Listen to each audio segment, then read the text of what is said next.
For more than a century, a simple wooden board printed with letters, numbers, and the words yes, no, and goodbye has stirred both fascination and fear. The Ouija board, or as some call it, the talking board, has been accused of opening doors that were never meant to be opened, connecting the living with spirits from beyond. For some, it's a harmless game. For others, it's a dangerous tool of communication with forces that whisper from the shadows. Whether truth or superstition, one thing is certain: every time a hand hovers over the planchette, history repeats the same uneasy question: who's really moving it?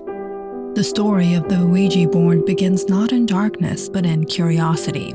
In the mid-19th century, America was caught in a spiritualist craze. Seances, spirit writing, and ghostly knockings became household entertainment.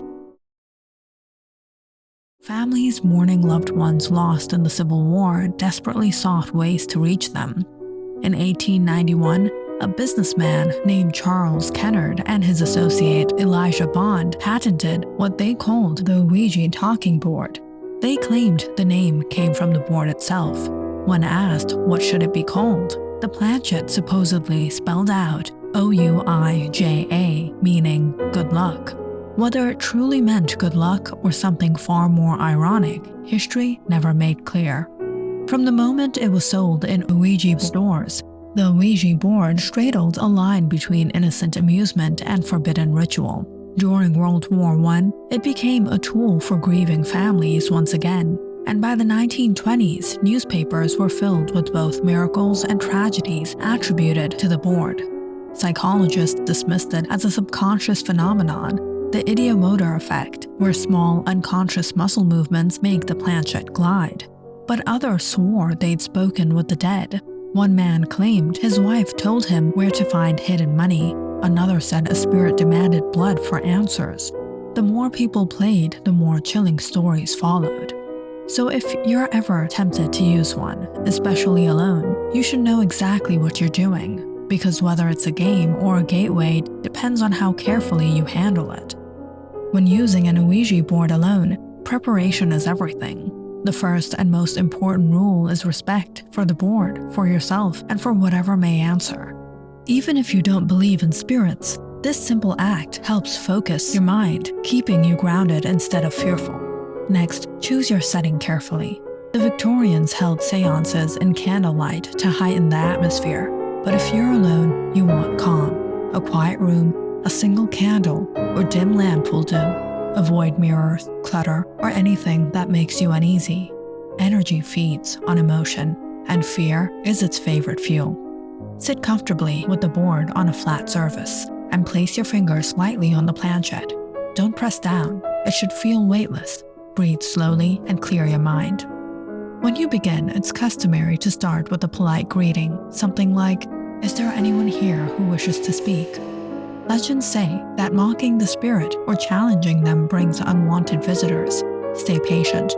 Sometimes nothing happens at all. Sometimes the planchette trembles faintly.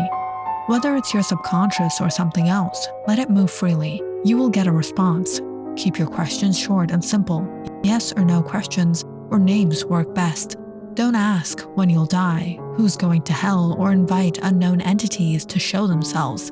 History is filled with stories of sessions gone wrong, from the 1913 case of a woman who claimed the board possessed her, to countless modern tales of people who felt watched long after the candles went out. If you begin to feel dizzy, cold, or uncomfortable, that's your cue. End the session immediately, say goodbye, and move the planchette firmly to the word. Psychologically, it resets your mind and seals the experience. Thank any spirits politely, wait until the planchette stops moving, then lift your hands. Afterward, take a moment to ground yourself. Some people burn sage or incense. Others wash their hands with salt water or whisper a protective prayer.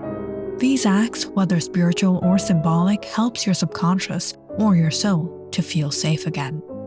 For those using the Ouija board in groups, the rules remain the same: respect, calm, closure. But one thing to remember, never use the board when you're angry, frightened, or intoxicated. Emotional instability opens more than just spiritual doors. It distorts your perception and makes you vulnerable to your own fears. The board reflects the energy you bring to it, and history's strangest cases often began with people who treated it like a joke. In 1920, a small town in California fell into chaos after a group of women claimed the Ouija board warned them of an impending earthquake. The panic spread so fast that businesses closed and people fled town. The quake never came, but hysteria did. Once your session is over, store the board properly. Never leave it lying out or leaning against the wall. Some practitioners say to keep the planchet separate so it can't activate unintentionally. Whether you believe that or not, it's good practice to treat the board as something more than a toy. But what if you've had enough of it? If your board feels off or you simply want it gone? Disposal has its own lore. Many people think burning it will destroy the energy, but countless accounts suggest the opposite. Flames crackle, smoke twists, and the board seems to resist, refusing to burn. Instead, the traditional method is quiet and deliberate. Separate the board from the planchet, then bury them in different places or throw them away in separate bins. And if curiosity ever tempts you again, you don't need to spend money to try it. Making an Ouija board out of paper is simple and carries the same eerie weight. Take a blank sheet, write the alphabet in 2 curved rows, the numbers 0 through 9 below, and the word yes, no, and goodbye in their usual places. For the planchet, use a coin, a ring, or even a glass turned upside down. Rest your fingers lightly, ask your questions, and see what happens. It may move slowly, or not at all, but the real movement, believe or say, is in the energy you create. The simplicity of a handmade board makes it all the more haunting, proof that the power was never in the wood or plastic, but in human touch guiding it. From its origins in the parlors of 19th century spiritualists to the flickering candlelit bedrooms of modern believers, the Ouija board has remained a mirror reflecting our fears, our hopes, and the possibility that death might not be the end. Psychologists see it as a projection of the subconscious, a way for the hidden parts of our minds to speak. But to those who've seen the planchet move on its own, that scientific comfort offers little peace. Something about the board feels alive, as if each session feeds it a little more belief, and belief, after all, is the oldest kind of magic. If you choose to use one, remember the lessons history left behind, because even if the spirits aren't real, the energy you summon is. In the end, perhaps the Ouija board's greatest mystery isn't whether it connects us to the dead, but why we keep asking. Humans have always wanted answers, to know what lies beyond the veil. The board simply gives us letters to spell the questions we already carry inside. But sometimes the scariest thing isn't that something answers, it's that it doesn't. So if, one night, you find yourself sitting alone in the quiet, fingers hovering over a planchet that begins to tremble, don't forget your final word. Whisper it clearly as the candles flicker and the air grows still. Goodbye, because once you open that door, you can never be certain who or what might decide to walk through.